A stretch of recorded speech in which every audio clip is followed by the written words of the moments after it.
Hey everyone's Cardi Mo's back online. So just a very quick video today. I just wanted to pack in everything that I've observed over the past few weeks when it comes to, the civil disobedience and protests that have erupting all over the country, particularly from Epping and from Canary Wharf. I just see the country descending into a darker, dimmer and more dangerous place as the days go by. And it's only a matter of time before mass civil unrest and violence takes place on our streets in every part of the country.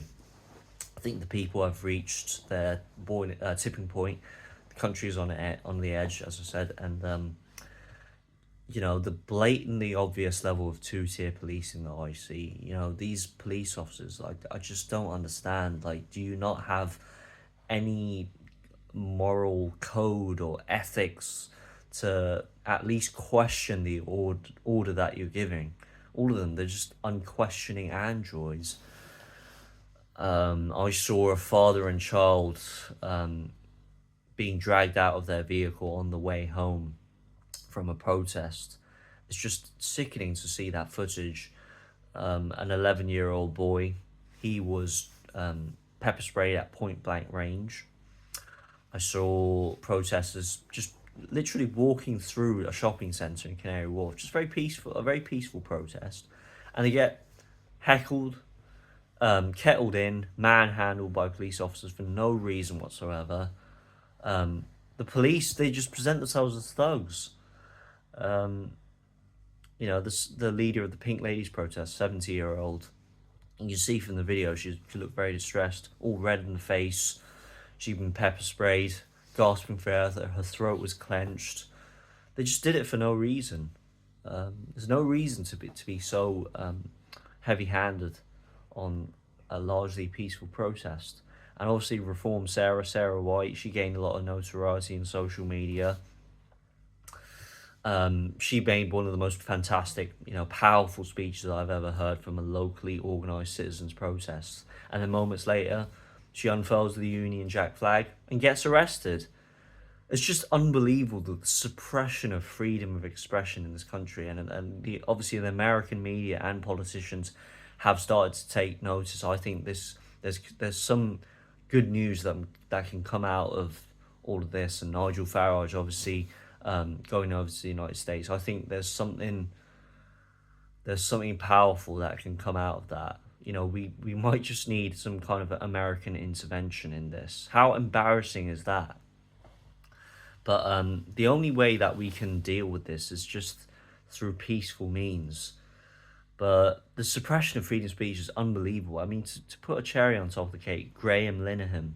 I mean, he got arrested for tweets that he made 6 months ago at Heathrow Airport by armed police. Can you believe that?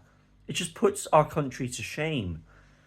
And where are the police to investigate on serious matters when protesters they're coming out, unfurling these St George's flags, Operation Raise the Colours, and some guy gets petrol bombed. You can see from the facial lacerations and injuries on his face. He just got petrol bombed. Where are the police to investigate that? The perpetrators. Allegedly, there were in another part of the country there were a group of people coming out to put out these St George's flags, and then all of a sudden, a mob of Muslim men armed with machetes come out to attack them. Where are the police on that to arrest these perpetrators?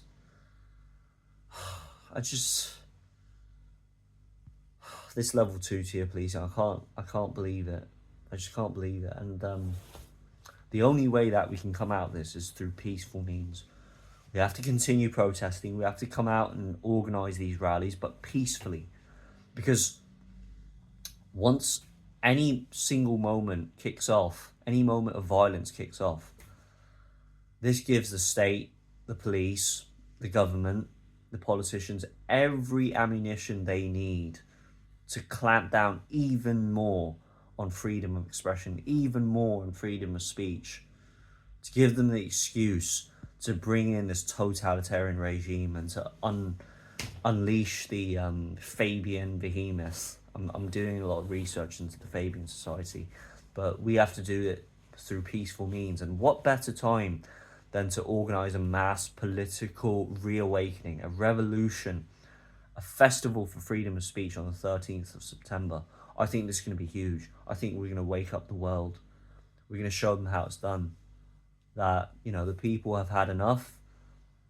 The country's at a tipping point, but we are still adamant that we are protesting against what the government are doing. The people are waking up, and we are doing it through peaceful means. That's how it's done. So let me know what you think down in the comments below. It's Guardian Most clocking out. We have to do things peacefully. We need a political revolution, a socio-cultural revolution in this country. It has to take place now, or this country is finished, literally. I'll see you in the next one.